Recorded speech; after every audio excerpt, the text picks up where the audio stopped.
Hey everybody, me and Buster Green here. So I was going to do another random review of another 80s anime, maybe Tokyo Megapolis, but last night I got bored and I randomly put on Glass Onion and holy shit. Glass Onion honestly blew me out of my seat. I was not prepared for it to be potentially one of the top 3 American movies that have genuinely moved me in the last decade, like putting it in a narrow class of like Todd Phillips' Joker and like Quentin's Once Upon a Time in Hollywood. So I need to right now take a few minutes to just gush about how respectfully good it was, because I need to. I haven't done a proper movie review in like, I don't remember when my last one was, and this one just earned it. So I'm gonna try my effing hardest not to spoil this movie, because it's fucking phenomenal and you guys just gotta live with it. Like, I've heard people saying that holy shit, this movie is actually like way better than the first one, and I thought that was crap. I thought they were just saying it, but I'll give it to Rian Johnson. He did it. He really fucking did it. He made a bigger, better, more important movie than the first one. And I gotta tell you guys, this is one of the most interesting movies I've seen all year, because it does something so simple. This is a movie with a secret message, and I'm going to tell you what that message is. It's not something beautiful like Once Upon a Time in Hollywood. It's not the obvious message of Joker that a cruel and unbalanced society will someday create a monster. The message of Glass Onion is a hyper-specific morality play, spelling out the bizarrely specific following message. The message of Glass Onion is that Elon Musk is a crook, he destroyed Twitter, and the African American / LGBT community will destroy him for doing that. Oh, and also Joe Rogan is a man baby who will die someday. Lol.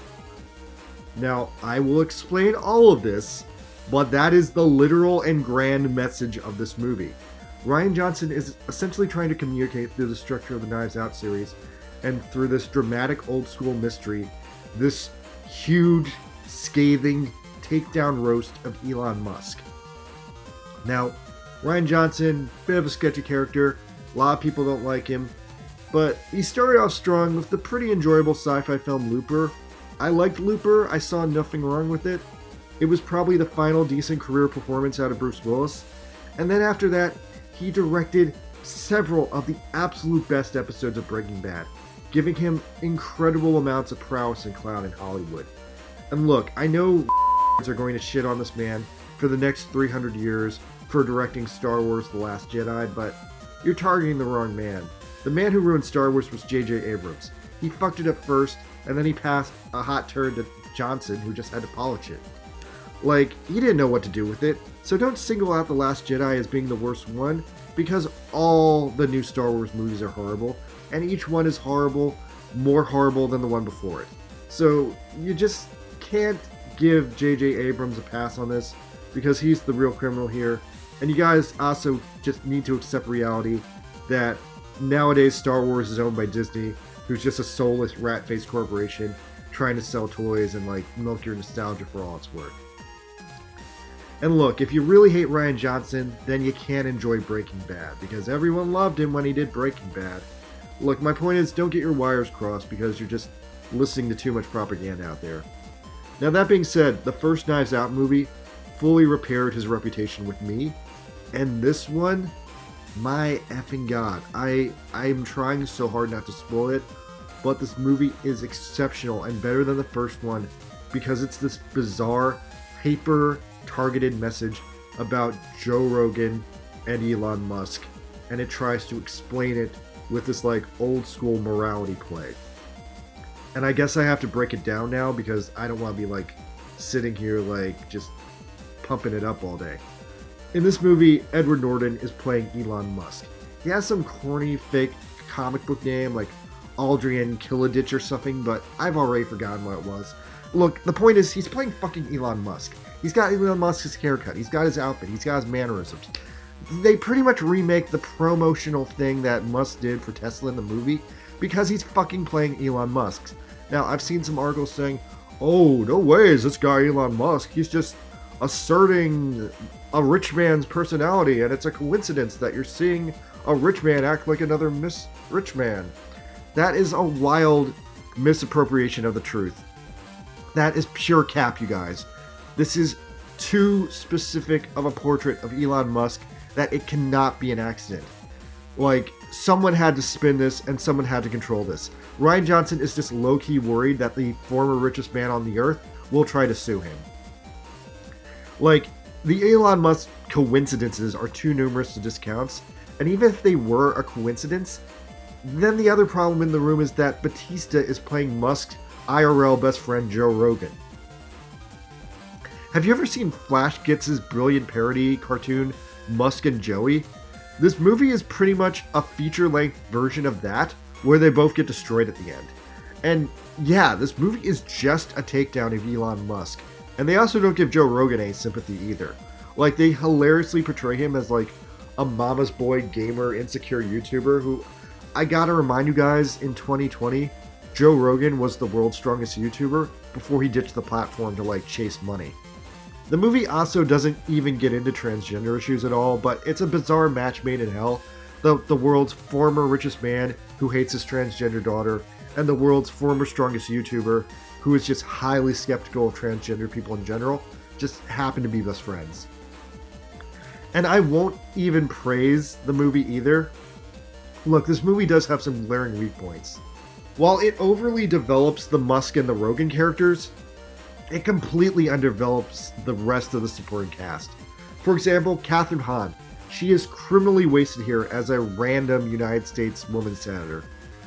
I gotta draw some straws here and guess that if Norton is Musk and Batista is Rogan, I'd say shot in the dark here, she's maybe supposed to be Senator Elizabeth Warren, the one from Massachusetts who's like super progressive, super liberal, but then she also lied for like 10 years saying she was an Indian to get more votes.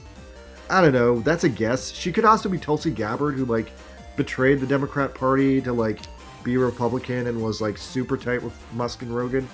I don't know who she is, but she's definitely someone. Drop a comment in this video if you have a better guess than me at who she's supposed to be.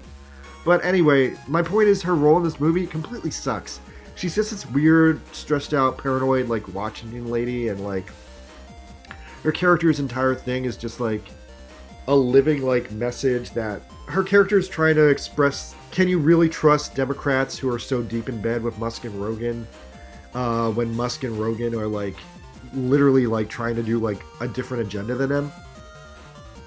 I don't know. I was honestly disappointed in her acting here because I've seen her fucking blow me out of my seat in like WandaVision or like when she played Doc Ock in Into the Spider-Verse. So I expected her to at least have like one amazing scene in this movie, but she doesn't. She's entirely wasted as a minor background character who has nothing to do. Next up, Jessica Henwick and Leslie Odom. Those characters are completely wasted. They are just the smart, successful token black male and the smart, successful token Asian person, respectively. Jessica only has a single line of dialogue where all she says is like, "Hey, I could be a murder suspect too." And while Odom has a slightly larger role, because both of these characters are just token minority like fillers, neither of them add anything to the plot. And the other characters like barely even interact with them. Like, and that's such a fucking waste because Jessica Henwick, she's a cutie. And honestly, they could have used her as like an allegory for like China or something. I don't know, she's Chinese. Like, my point is they could have done way more with these characters. Lastly, rounding out the cast is Birdie J, played by Kate Hudson. She is an anachronistic 1970s female comedy relief archetype. And her presence in this movie is interesting, but it's bizarre. Like, she's a funny character, but her character makes no sense. She's utterly strange. Like, have you ever seen that, like, episode of The Munsters where Zsa Zsa Gabor cameos as herself and just is, like, completely drunk and witty and, like, has no idea where she is? That's this character. Like, as best as I can tell, like, Rian Johnson just had an affinity for that random sort of character and threw one into the mix to liven it up. But she's like so transparently like playing a woman from the 1960s/1970s that she even does like disco poses. It's completely bizarre. Her character just doesn't make sense. Anyway, let me get back to the point of this video and the point of this movie and about how this movie fucking like hates Elon Musk so much that it wants him to like fucking die. Remember that episode of Avatar where they went to the theater and the theater put on a play recapping the entire show, but everything was exaggerated and none of the characters were like accurate? That's literally this movie to a T, except it's a play about the past 3 years in the life of Elon Musk. Like, as best as I can tell, in the year 2020, during the pandemic, Musk started getting interested in Twitter really hard. And he also started super manipulating the American stock market, just causing like pure chaos with his shit tweets about Dogecoin and whatever. And around this time, he also like hyped himself up so much that he eventually showed up as SNL dressed as Wario. And that officially started the down spiral of Elon Musk into the monster he currently is. Now, I still have a hyper mixed opinion on Musk. Some days I hate him, some days I love him. I love Tesla, I love what they've done for the environment, I love SpaceX, I believe that humanity has to migrate into space to become new types, but I hate what he's done to Twitter in the past year, because unless he's literally trying to destroy Twitter on purpose for the lulz, when Musk appeared on SNL dressed as Wario, it just started this downward spiral where everyone started to think he was like such a big dweeb, and now with the Twitter thing, he's not just a dweeb, he's a fucking fool. He's either running an American institution into the ground just because he can't control it or he doesn't like it, or either way, it's just this massive financial and public relations disaster. And I think this movie has brilliantly, perfectly choreographed all of Musk's moves from 2020, 2021 into 2022, and potentially even into the future into 2023, if I'm reading between the lines clearly enough with what this movie is trying to say. At the end of this movie, Norden the fake Musk, he mismanages and mishandles the Mona Lisa and gets it fucking destroyed. And it's a beautiful moment of film. It's exactly like the end of Joker, where you wanted to see that guy get shot. In this movie, you want, as an audience, to see the Mona Lisa destroyed, because that's the heart of this evil man. And the movie has spent 2 hours painting this man as a black-hearted monster, and you want to hurt him. It's not about the destruction of the world's most precious pieces of art. It's about the destruction of this man who barcoded it for his own pride and agenda. And once again, if I'm not being clear with the allegory here, the Mona Lisa in this movie is Twitter. And it fucking tracks. It tracks with me because I personally want to see Twitter fail right now. For all the good Twitter has done in the world, helping revolutions, helping people give jobs, helping people have voices when they had no voice, like, I gotta admit, 60% of the time, hell, even 80% of the time, Twitter was just a cesspool of hate. The worst people saying the meanest things they could think of, and generally Twitter was a force in the world that just created massive sadness. And despite all the sadness, I want to see Musk destroy Twitter. And it's not just, haha, I want to see the guy fail, I want to see him fucked up. I want to see a man who's won his entire life finally be handed a massive fail. That's not it. I want to see Twitter die, because if Musk destroys it, then the narrative of Elon Musk, the narrative of Twitter turns into, Twitter was great until Elon Musk bought it and squeezed the fucking life out of it with his like death choke, because he didn't understand like how to feed it or take care of it properly. That's his fucking legacy, and Glass Onion is fucking like compressing that down into a fucking 2-hour like digestible play for your eyes and your brain to like satiate. Glass Onion is about how Elon Musk has destroyed his fucking legacy over fucking Twitter. Not even the fucking Mona Lisa, but a fucking crap website where people would write short sentences about the type of shit sandwiches they ate and how they were so pissed off that the celebrities they loved were actually inauthentic like losers. If this prophecy this movie lays out fully plays out, then eventually the LGBT community and the African American community who built Twitter into what it was will also somehow take part in his downfall. And furthering that allegory, in this movie, Janelle Monáe and James Bond, they are the stand-ins for those communities. Janelle Monáe fucking astounded me in this movie. I had no idea she could even act, but she acts her butt off in this one. Janelle Monáe is officially a triple threat now, that she is a singer with at least one good song and an actor with at least one good movie. And then we have Mr. James Bond. In this movie, he's depicted as so gay, just super, super gay.